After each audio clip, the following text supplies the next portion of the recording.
করছি domestic violence and justified anger. আমার মনে হয় আলোচনা আপনি শুরু করতে পারেন। আমরা গত সপ্তাহে যেটা বলেছিলাম আমাদের দর্শক ভাই বোনদেরকে, এক পক্ষ সম্পর্কে বেশি আমরা ফোকাস করেছিলাম। সেটা হলো স্বামীর পক্ষ থেকে তার স্ত্রীর উপর যে ভায়োলেন্স করা হয়, তাকে যেভাবে কষ্ট, হ্যারাসমেন্ট ইত্যাদি করা হয়, এই দিকটাকে ফোকাস করে আমরা আল্লাহর নাম নিয়ে সতর্ক করেছিলাম। আল্লাহ বলেন, ইয়া ইবাদি ইন্নী হাররামতু যুলমা আলা নাফসি, হে আমার প্রিয় বান্দা, আমি নিজের উপর জুলুম করাকে নিষেধ করেছি। আমি আল্লাহ ইচ্ছে করলে জুলুম করতে পারি, কেউ আমার বিচার করার নেই, কিন্তু আমি স্বতঃস্ফূর্তভাবে আমার নিজের উপর জুলুম করাকে নিষেধ করেছি। কাজে হে আমার বান্দারা, তোমরা আমার সৃষ্টি হিসেবে তোমরাও জুলুম করো না, তোমরা একজন আরেকজনকে অত্যাচার করো না।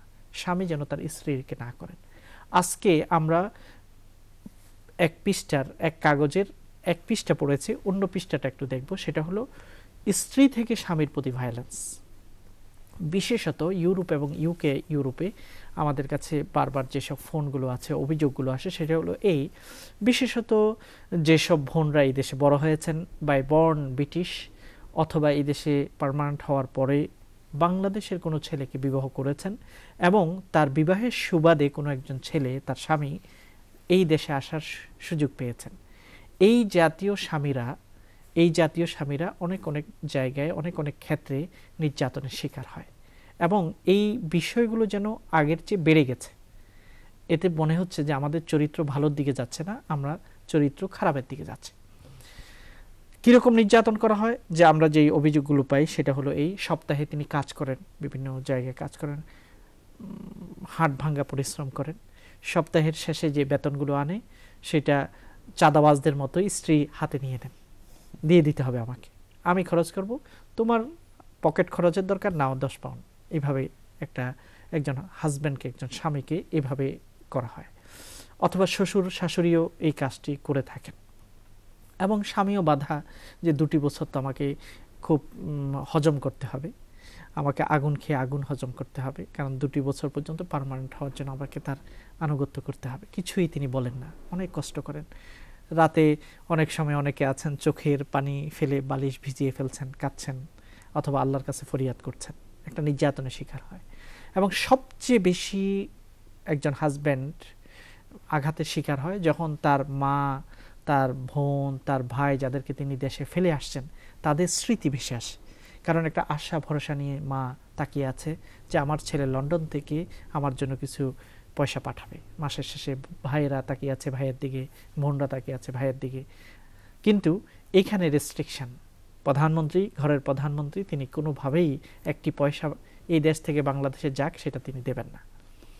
এই যে একটা নিষ্ঠুরতার শিকার হয়, 2 বছর পরে তিনি পার্মানেন্ট হন কোনো রকম, অথবা পাসপোর্ট পেয়ে যান, তখন তিনি মনে করেন যে এবার পাল্টা আঘাতের সময়। এতদিন আঘাত হয়েছে, এখন প্রত্যাঘাত হবে, এতদিন শোধ হয়েছে, এখন প্রতিশোধ হবে। তখন শুরু হয় ঘরে একটা অস্বস্তিকর পরিবেশ। তো এখানে আমরা যে কথাটা আমরা আমাদের বোনদেরকে বলতে চাই, এখানে যেসব বোনরা বিবাহ করে দেশ থেকে তাদের হাজব্যান্ডকে এনেছেন, এটা আপনি আপনার প্রয়োজনে এনেছেন।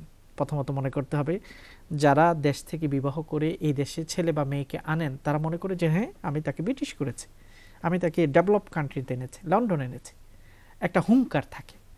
তবে এই হুঙ্কারটা কি আসলে ঠিক?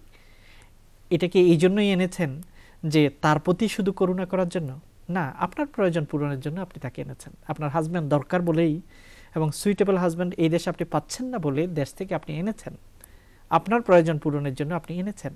কাজে শুধু তার প্রতি আপনি কৃতজ্ঞ, আপনি তার প্রতি যে একটা অবদান রেখেছেন তা না, বরং তিনিও তার পরিবার পরিজনকে ছেড়ে আপনার কাছে যে এসেছে এবং কিছুটা ছোট হয়েই আপনার কাছে এসেছে বলা যায়, কিছুটা, তো এই জন্য তিনিও কিন্তু স্যাক্রিফাইস করছেন, তারও বিসর্জন আছে আপনার হাজব্যান্ডের, আপনার প্রয়োজন পূরণের জন্য আপনার কাছে আসছে। তিনি যদি বিবাহের পরে বলেন না আমি যাব না, তুমি আমার এখানে আসবে, তখন কিন্তু আপনার খুব কষ্ট হতো। তার পরিবর্তে তিনি আপনার এসেছে।